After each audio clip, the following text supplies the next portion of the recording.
जय माँ काली। काली माँ की ब्लेसिंग से हम काली ओरेकल कार्ड्स कंटिन्यू करते हैं और आज हमारा सेकंड लास्ट कार्ड है, that is 43rd card, Gauri Devi. Gauri Devi कौन है? गौरी देवी ऑब्वियसली काली माँ का ही एक रूप है, बट काली माँ का बहुत सॉफ्टर रूप है। गौरी देवी के इस रूप को बहुत मिसअंडरस्टूड किया है, बहुत अंडर एस्टिमेट किया गया है, बहुत स्टीरियोटाइप भी किया गया। स्टीरियोटाइप कैसे? फेमिनिन रूप है, ठीक है, फेमिनिन क्वालिटीज के साथ, वीक है एंड पैसिव है, एक्शन नहीं ले सकते, स्टैंड नहीं ले सकते, इस तरह को अंडर एस्टिमेट किया गया इस रूप के काली माँ को। जबकि हमें कभी भी एनर्जी की या हमें उस पैशन की, हमें उस एक्शन की ज़रूरत होती है, हमें एग्रेसिव की ज़रूरत होती है, तो हम काली माँ के किस रूप के पास जाते हैं? जो कि रौद्र रूप है। हम इस रूप के ब्लेसिंग्स के लिए नहीं जनरली जाते, क्योंकि हमें लगता है वो वाली ब्लेसिंग्स आएंगी तो हम समझ पाएंगे, क्योंकि हमेशा उसी तरह से किया जाता है ना कि जो स्ट्रांग है वो क्या होगा, उसमें एंगर होगा, पावरफुल है, स्टैंड लेगा। अगर आप मस्कुलिन साइड पे हो तो आप स्ट्रांग हो, फेमिनिन साइड पे हो तो आप वीक हो। तो ये जो, लेकिन ये जो हम काली माँ का फॉर्म है ना, ये बेसिकली क्या है, ये उन दोनों उन चीज़ों की बात नहीं करते, कुछ अलग बात करते हैं, नॉलेज की बात करते हैं। यहाँ पे हम क्या करते हैं? नॉलेज की बात करते हैं, विजडम की। आप किस तरह से लाइफ में अपने अप्लाई करते हैं। और ये जो काली माँ का ये जो रूप है, उसको हम बोल सकते हैं कि ये एक ब्राइट शेडो है, ठीक है। काली माँ का ही एक ब्राइट शेडो है, एक बहुत सॉफ्ट सीक्रेट सॉफ्टनेस है, ठीक है। हम बोल सकते हैं हाँ ये सॉफ्टर पार्ट है, बट वो एक ऐसा सॉफ्टर पार्ट जो ज़रूरी है, जो बहुत ज़रूरी है। उसके बिना, जिसके अगर ये सॉफ्टनेस हमारे अंदर नहीं होगी तो शायद हमारा एग्जिस्टेंस मुश्किल हो जाएगा। तो ये वो नॉलेज है, ये वो सॉफ्टनेस है, ये वो कामनेस है जो उस एंगर को कंट्रोल करता है। और ये पावर भी है, क्योंकि पावर किससे आती है? सबसे ज़्यादा बड़ी पावर होती है हमारे नॉलेज की पावर, ठीक है। तो सबसे पावरफुल कौन है? नॉलेज है। और ये जो रूप है वो नॉलेज के साथ आता है, ठीक है। व्हेन यू आर अंडर, अगर आप अपने आप को कनेक्ट भी करते हो, अगर आपको लगता है कि आपके अंदर बहुत सारी क्वालिटीज गौरी देवी वाले, तो ये भी समझना अपने आप को वीक नहीं, अपने आप को स्ट्रांग समझना, because you have that knowledge. आपको पता है कब क्या अप्लाई करना है। गौरी माँ को अगर हम देखते हैं, गौरी देवी को हम देखते हैं, तो एक डोमेस्टिसिटी है, असेसिबिलिटी है, इसको हम ऐसे डिफाइन कर सकते हैं। डोमेस्टिक मतलब जो एक घरेलू जिसे हम बोलते हैं, ठीक है, जो घर परिवार में हो सकता है बहुत लोगों से, अगर आप सिंबलाइज करो तो उन लोगों को रिप्रेजेंट करती है ये, उन सब चीज़ों को जो डोमेस्टिक है, जो ज़्यादा सोशल नहीं है या फिर सोशल भी है लेकिन they take care of their family, जो आसपास के लोगों, कंपैशन जिसके अंदर है। एंड अगर हम समझे कि असेसिबिलिटी मतलब जिसके साथ आप रीच कर सकते हो, जिससे साथ आप बात कर सकते हो, जिसको आप खुलकर अपने दिल की बात बता सकते हो, ये वो रूप है काली माँ का। वेरस काली माँ कौन है? काली माँ एक वाइल्डनेस है, एक मिस्ट्री है, वो एक वाइल्ड है, ठीक है। She just takes a action, वो कोई रूल फॉलो नहीं करती हैं, ठीक है। वो डोमेस्टिक नहीं, शी इज एवरीवेयर। और एक मिस्ट्री है, उनको समझना बहुत मुश्किल है, शायद उनको अप्रोच करना भी। जैसे हमने हमेशा देखा, हमने कार्ड्स में भी देखे कि अगर आप काली माँ की ब्लेसिंग्स चाहते हो तो it is not an easy path, you have to go through that darkness, तभी आप उस लाइट तक पहुंच पाते हो, but it is not with that Gauri Devi, ठीक है। तो वो मिस्ट्री किससे कनेक्ट होती है? मिस्ट्री होती है काली देवी की, काली माँ के रूप में, ठीक है। Gauri Devi is that another bright side, ठीक है। वहाँ पे डार्कनेस नहीं है, वहाँ पे लाइट है। जहाँ पे गौरी देवी हैं, जो जिन्होंने जेम्स पहने हुए हैं, ठीक है, गहने पहने हुए हैं, ठीक है, शी इज ड्रेस्ड विद गहनों से, बहुत beautifully she is dressed. Here we can see how beautifully, her crown देखिए, क्राउन कितना ब्यूटीफुल है, and with the gem also. Where is Kali Maa का जब भी आप देख रहे हैं, आपने कैसे देखा है, जैसे कि पिक्चर में भी देख सकते हो, ठीक है, वो हमेशा नेकेड है, ठीक है। She is not wearing, she what is wearing, she is wearing that skull, ठीक है, स्कल का गार्लैंड, स्कल की माला पहनती हैं वो। She also carrying this we call this weapons, ठीक है, हमेशा उनके पास ऐसे वेपन्स उनके पास होते हैं। तो ये काली माँ का वो वाइल्ड रूप है, ये काली माँ का सॉफ्टर रूप है। कहते हैं आप ही के दो रूप रहते हैं, ऑलवेज रिमेंबर, हर इंसान में वो दो रूप एग्जिस्ट करते हैं। आपका अभी हम फिलहाल कर रहे हैं आपके इस रूप की बात, गौरी देवी, और ये आपके लिए क्यों इंपॉर्टेंट है ये भी हम आगे बात करेंगे। एंड अगर हम देखते हैं तो काली Maa is always smeared with blood and Ashes, ठीक है, उनकी बॉडी पे पूरे पे ब्लड और एशेज होते हैं रेदर देन क्लोथ्स, ठीक है। सो वो शो करता है कि आपका अंदर का वाइल्ड नेचर, जो आप बहुत कुछ करना चाहते हो, बहुत लोग उसको एक्टिवली पार्टिसिपेट करते हो, वाइल्ड को बाहर, वाइल्डनेस को अपनी बाहर ला पाते, कुछ लोग नहीं, जहाँ पे कोई बाउंड्रीज नहीं है। बेसिकली प्लीज समझो, क्लोथ्स क्या होते हैं? क्लोथ्स हम वेयर कर रहे हैं, ठीक है, वो एक बाउंड्री सिंबल, हम यहाँ पे सिंबलाइज मतलब सिंबल लैंग्वेज बात करें तो वो बाउंड्रीज हैं, बट जहाँ पे क्लोथ्स नहीं है वहाँ पे क्या बाउंड्रीज नहीं है। ज्वेल्स से हमने गहने पहने हुए हैं, हम रिप्रेजेंट कर रहे हैं सोसाइटी को, लेकिन हमने क्या पहना हुआ है? स्कल की माला पहनी हुई है, ब्लड हमारी बॉडी पर है, एशेस से हमारा पूरा बॉडी कवर है। वो क्या शो कर रहा है? वो शो कर रहा है उन सारे ट्रेडिशंस को, उन टू ब्रेक द ट्रेडिशन, वो मोरल्स, वो ऑर्थोडॉक्सिसिटी जिससे आप बाहर आ चुके हो, वो शो करता है। ठीक है, गौरी माँ हमें क्या सिखाती है कि हमें सोसाइटी में कैसे रहना है, ठीक है, विद इन सोशल सिस्टम कैसे रहना है। वेयर एज काली माँ उन सब मॉरल्स को रिजेक्ट करती हैं, वो उन सबको रिजेक्ट करती है जो आपकी ग्रोथ के आगे थे, वो उन सबको रिजेक्ट करती है जो आप दिल से नहीं कर रहे, वो उन सब चीज़ों को रिजेक्ट करती है जहाँ पे आप किसी के लिए कुछ अच्छा नहीं कर पा रहे। तो वो मॉरल वैल्यूज़ को, जहाँ पे वो मॉरल वैल्यूज़ को स्ट्रिक्टली फॉलो करने में बिलीव नहीं करती, वेयर इज गौरी देवी का ये रूप हम बोलते हैं yes we should be a part of social system but not negatively, positively. ठीक है, गौरी जो है हारमोनी इन कनेक्शन है। अगर हम गौरी देवी को समझते हैं वो कि एक हारमोनी है, ठीक है, अगर पीस जो है, हारमोनी है, कंपैशन है, फ्रेंडलीनेस है, हम आपस में जो प्यार से बात कर रहे हैं, वो हमारा कौन सा रूप है? वो हमारे गौरी देव से कनेक्ट होता हुआ रूप है। लेकिन काली माँ क्या है? वेरस काली माँ जो है वो एक सिंगल है, इंडिपेंडेंट है, ठीक है, वो किसी के साथ नहीं, वो जो करना चाहती हैं वो करते हैं, उनके साथ अगर कोई चलना चाहता है तो उन्हें उनके टर्म्स पे रहना पड़ेगा, ठीक है। ऑटोनॉमस बॉडी है, वो किसी को बिलोंग नहीं करती। While Gauri Devi is believes in family, whereas Kali Devi believes in walking alone. Gauri हम ऐसे भी समझ सकते हैं, अगर हम बात करें तो Gauri is culture, Gauri Devi is culture, whereas Kali Maa is untamed, ठीक है। ये वो है, अगेन वही बात, जो कल्चर है, फैमिली में है, फैमिली के रूल्स को फॉलो कर रही है। वेयर एज काली माँ हम बोल सकते हैं एक डोमेस्टिक और वाइल्ड एनिमल जैसे होता है कि हाँ एक छोटा सा एनिमल जिसको हम रख सकते हैं कि अनटेम, जो घर पे नहीं रहता है, जिसको बाउंड्रीज पसंद नहीं है, वो बाउंड्रीज के और जिसको आप कंट्रोल ही नहीं कर सकते हो, काली माँ वो रूप है, ठीक है। जहाँ पे गौरी देवी हमें देती है, कहीं ना कहीं काली माँ हमसे लेती है। देवी हमें देखते हैं, अपॉर्चुनिटीज देती है, हमें वो सॉफ्टनेस देती है, हमें वो फ्रेंडलीनेस देती है, हमें वो कंपैशन देती है, हमें वो एटमोसफियर देती है। बट काली माँ क्या होता है, वो हमसे ले लेती है ताकि we can connect to our soul, ठीक है। वो हमें सीधा हमें सोल से कनेक्ट करते हैं, सोल से ये भी कनेक्ट करती है, बट उनका तरीका क्या है, वो आपको डार्कर साइड ऑफ लाइफ दिखाएंगी, ठीक है। सो आप एक स्पिरिचुअल साइड पर आओ, बट सिमिलरली इसको हम शॉर्टर फॉर्म में समझे तो गौरी देवी हमें देती हैं, काली माँ हमसे लेती हैं, ठीक है। और कहीं ना दोनों एक ही पर्पस के लिए काम करते हैं। दोनों का पर्पस क्या है? हमारी स्पिरिचुअल ग्रोथ, हमारी सोल की हैप्पीनेस, हमें हमें एक सही रास्ते पे दिखाना। लेकिन दोनों का तरीका बिल्कुल अलग अलग है, ठीक है, दोनों का तरीका अलग अलग है।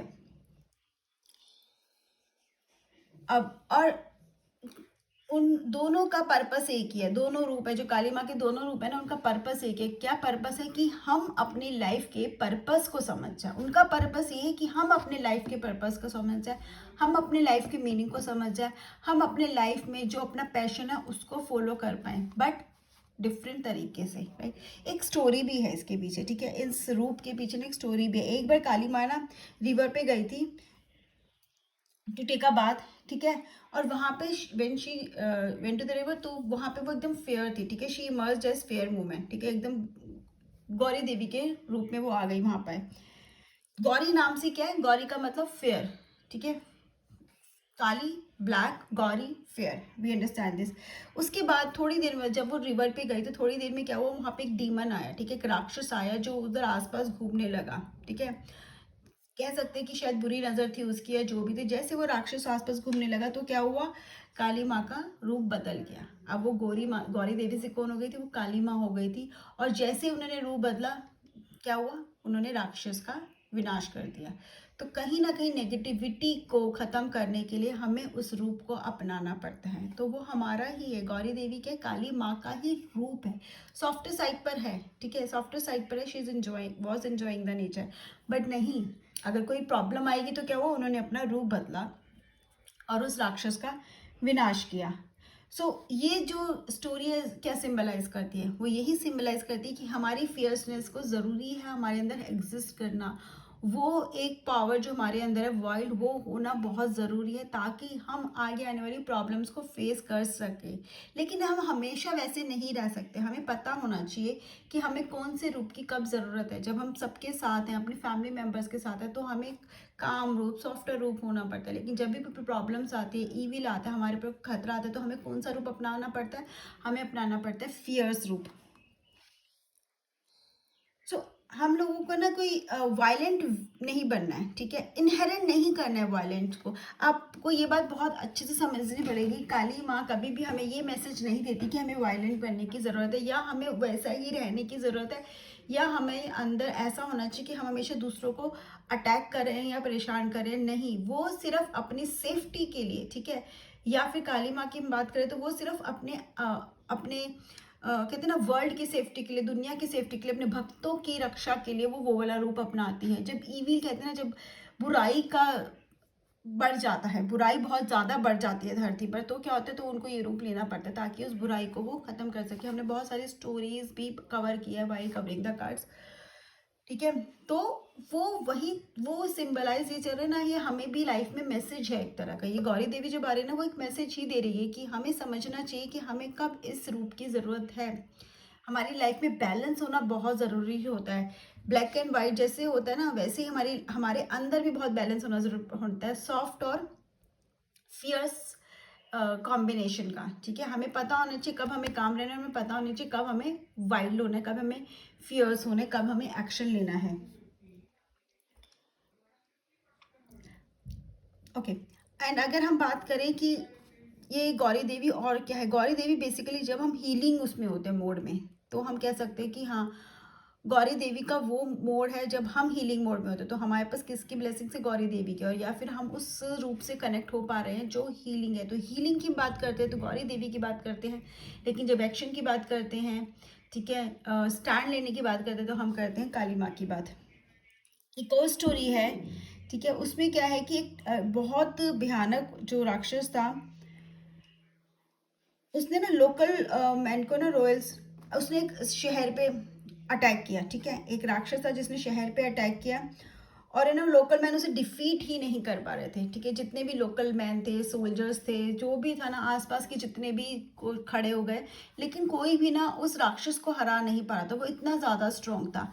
तो फिर किसी ने बोला, ठीक है, किसी ने ये बात बोली है, किसी ने बताया कि अगर कोई वर्जिन वुमेन, ठीक है, कोई औरत अगर इस राक्षस का फेस करेगी, वो आगे आके खड़ी होगी, तो ही वो राक्षस हार सकता है। तो उस टाइम पर सीता माँ ने काली माँ का रूप लेके उस राक्षस का वध किया था, ठीक है। तो सीता माँ हम समझते हैं कि बहुत सॉफ्टर साइड है, लेकिन काली माँ अगेन अपोजिट टू सीता माँ। तो वो उनका रूप ऐसा हो गया था ना कि सब मतलब डर गए थे उनको देख के, और सब हैरान हो गए थे कि वो इस रूप में भी आ सकते हैं। लेकिन जब जरूरत पड़ी तो वो आई, जब उनको पता चला ऐसा कुछ, शी केम आउट। और जब ऐसा हुआ ना, वो बहुत ज़्यादा फियर्स रूप में थे। फिर थोड़ी देर में जब वो राक्षस मर गया, तो उसके बाद काफ़ी रिक्वेस्ट के बाद उनकी फैमिली ने, उनके आसपास के लोगों ने, सबने बहुत रिक्वेस्ट करी थी, तो वो अपने नॉर्मल रूप में आई। देन कहते हैं ना अपने हेयर ठीक करना, क्योंकि वो आप पता नहीं काली माँ का जो रौद्र रूप है हमने भी देखा था, आप अगेन यू सी दिस, तो उनके हेयर देख रहे हो आप, ऐसे होते सिमिलरली सेम ऐसे ही वो रूप में आ गई थी। सो उनसे कहते बहुत रिक्वेस्ट की गई थी, तो उन्होंने रिक्वेस्ट सुनी और वो फिर अपने नॉर्मल रूप में आई एंड एकदम नीट रूप में आ गई। तो ये बेसिकली एक माइंडसेट है कि जो वुमेन है, ठीक है, वो जो वुमेन एक सिविलाइज्ड फॉर्म है, ठीक है, एक डोमेस्टिक फॉर्म है, वो एक्शन नहीं ले सकती है, या वो she is not the one. क्योंकि जब भी राक्षस आए तो किन को बुलाया लाया गया, सोल्जर्स को बुला के लाया गया, वॉरियर्स को, नाइट्स को बुला के लाया गया, बट किसी ने वुमेन को नहीं बुलाया था। लेकिन वहाँ पर सीता माँ समझ गई थी, ठीक है, वो वुमेन के रूप में आई, उन्होंने बचाया। तो ये क्या था, वो एक मैसेज था कि वो तब तक शांत है जब तक मुसीबत नहीं आती, लेकिन अगर आपने बाउंड्रीज क्रॉस की तो वो अपना पारा खो देंगी, वो अपनी बाउंड्रीज, वो भी अपनी बाउंड्रीज क्रॉस कर देगी, फिर आपको वो रूप देखने को मिलेगा जो शायद आपको इमेजिन भी नहीं कर सकती। सेम विद द पीपल, कहते हैं ना बहुत ज़्यादा किसी को पुश मत करो, कहते सीधा समझ के भी किसी को परेशान मत करो, क्योंकि जो वो सीधा इंसान टेढ़ा बनता है ना, तो वो पता नहीं क्या कर देगा, ठीक है। वही मैसेज यहाँ पर है, बैलेंस बनाना बहुत ज़रूरी है, ठीक है। अगर आप खुद ऐसे हो जो किसी को बहुत ज़्यादा कहते हैं ना बुली कर रहे हैं या बहुत ज़्यादा परेशान कर रहे हो, ये सोच के वो कुछ नहीं कर सकता, तो बी केयरफुल, क्योंकि अगर वो अपने दूसरे रूप में आएगा तो आप ये सोच ही नहीं सकते वो क्या कर सकता है, राइट। एंड है ना, बहुत सारे टाइम ऐसे आते हैं जो हमें अलाउ करते हैं कि हम बाउंड्रीज सेट करें, ठीक है। बहुत बार हमें सिर्फ किसकी ज़रूरत है, एक एक्ट ऑफ लव की ज़रूरत है, ठीक है। हम प्यार से बात समझा सकते हैं, प्यार से बात समझ सकते हैं, लेकिन कुछ लोगों को ना ये जेंटलनेस समझ में नहीं आती है। उनको वो दूसरी लैंग्वेज समझ में आती है और फिर उन्हें उसी लैंग्वेज में समझाना पड़ता है जो वो लैंग्वेज समझते हैं, ठीक है। कहते हैं ना, जो समझ में आए, जिस तरह समझ, पहले हर, अगर आप स्टोरी भी पढ़ोगे कि राक्षसों की और देवताओं की, ठीक है, जहाँ पे हुआ उनको पहले समझाया गया था, लेकिन उनको समझ में नहीं आया, तभी उनको क्या करना पड़ा, उन्हें उनका वध करना पड़ा। क्यों? क्योंकि उन्हें लैंग्वेज ही समझ नहीं आती, क्योंकि उन्हें लगता है प्यार की लैंग्वेज जो बोल रहे हैं ना, वो लोग हैं जो एक्शन नहीं ले सकते, जो हरा नहीं सकते, जो कुछ नहीं कर सकते। लेकिन वो ये भूल जाते हैं कि वो सिर्फ अपनी एक डिसेंसी शो कर रहे हैं, वो अपने नेचर के फेवर में, मतलब जैसे उनका नेचर है वैसे शो करे, क्योंकि वो वायलेंट नहीं होना चाहते, उन्हें किसी को मारना पसंद नहीं है, उन्हें कोई नुकसान करना पसंद नहीं है। लेकिन अगर आपको समझ में नहीं आ रहा तो फिर ठीक है, वैसे ही जैसे समझ में, कहते हैं लातों के भूत बातों से नहीं मानते, वो एक मैसेज भी हमें यहाँ पर बहुत अच्छे से मिलता है। देयर इज ना एक और स्टोरी है यहाँ पर, ठीक है। अभी एक और स्टोरी है यहाँ पर, ये सब गाइड बुक में है, आप पढ़ सकते हैं गाइड बुक में भी। किसी को उसकी लैंग्वेज में समझाना, तो एक स्नेक था, एक गांव में ना एक स्नेक था, वो जो कि बहुत ही था और लोगों को बहुत परेशान कर लेता, लोगों को ना डर लेता। और ये जो स्टोरी है, ये रामा कृष्णा ने, जो जी काली के बहुत बड़े भक्त रहे हैं, रामा कृष्ण जी, उन्होंने बताई थी, ठीक है। तो वो बहुत ज़्यादा ही टेरिफाइंग स्नेक था और बहुत लोगों को मारता था अपने जहर जहर से। तो वहाँ पर एक बहुत ज़्यादा ना सिद्ध वो थे, परमात्मा थे, या बोलते साधु संत थे, जो उस स्नेक से मिले और उसने बताया, ठीक है। उन्होंने स्नेक को समझाया, कंपैशन का मतलब समझाया, उसको लव का मतलब समझाया, और उसको ये समझाया कि तुम लोगों को मत परेशान करो। तो स्नेक को समझ में आ गया, उस सांप को ये बात समझ में आ गई कि उसे परेशान नहीं करना चाहिए। वो सांप क्या था? एक जहरीला सांप जो लोगों को मार रहा है, ठीक है। लोगों को मार रहा है, लोगों को डस रहा है, और लोग उससे बहुत डरते हैं, उसके देखते ही लोग भाग खड़े होते हैं। लेकिन अब वो ऐसा सांप बन गया, साधु संत के समझाने के बाद, कि वो लोगों को कुछ नहीं कहता था, ठीक है। वो कुछ नहीं कहता था, लोग उसके आसपास रहते थे, वो आराम से प्यार से रहता था। अब क्या हुआ कि कुछ टाइम के लिए साधु महात्मा को बाहर जाना पड़ता, उन साधु महात्मा को गांव से थोड़े दिनों के लिए बाहर जाना पड़ता। जब वो वापस आए तो उन्होंने क्या देखा, जो सांप है ना, वो बड़ी बुरी हालत में है, एकदम घायल हालत में वहां बैठा हुआ है, ठीक है। वहां पे रेंग रहा है, वहां पे उसकी हालत बिल्कुल अच्छी नहीं थी। तो उनको फिर पता लगा आसपास के लोगों से थे कि जो सांप था ना, उसको वहां के बच्चे बहुत परेशान करने लगे थे। क्यों? क्योंकि अब सांप किसी को कुछ नहीं कह रहा, उसने समझ रही थी साधु की बात। तो और फिर साधु ने सांप को समझाया, कहते तुमने डसना बंद किया है, लेकिन तुम हिस तो अभी भी कर सकते हो ना, अपना फन तो अभी भी दिखा सकते हो ना, डरा तो अभी भी सकते हो ना। तो ये स्टोरी हमें क्या सिखाती है? ये स्टोरी हमें सिखाती है कि ज़रूरी नहीं है आपको वायलेंट होना ही है, लेकिन आपके अंदर है ना जो एक पावर है ना, जिससे आप दूसरों को डरा सकते हो, अपने लिए स्टैंड ले सकते हो, वो ज़रूर लेनी है। सांप सिर्फ अगर फन भी दिखा देते ना, ये भी कर देगा ना, आई गेस यू अंडरस्टैंड, कि वो सिर्फ दिखा देगा तो भी लोग डर के भाग जाएंगे, उसको काटने की ज़रूरत नहीं है, उनको डसने की ज़रूरत नहीं है। मतलब जैसे अगर हम देखें एनिमल्स भी हमारे आसपास, जो डॉग्स नॉर्मली थे, वो भौंक भी देगा ना, हम एकदम भाग के खड़े हो जाते हैं, भाग कर देता है। क्या काटने की जरूरत नहीं पड़ती, शायद वो खुद ना काटे, वो डर जाए। लेकिन यहाँ पे सांप की बात है, तो उन्होंने उसको समझाया, तो सांप को भी समझ में आ गया, और तब से क्या हुआ, वो फ्रेंडली भी था, लेकिन अगर उस पर कोई अटैक करता था तो वो अपना स्टैंड भी लेता था।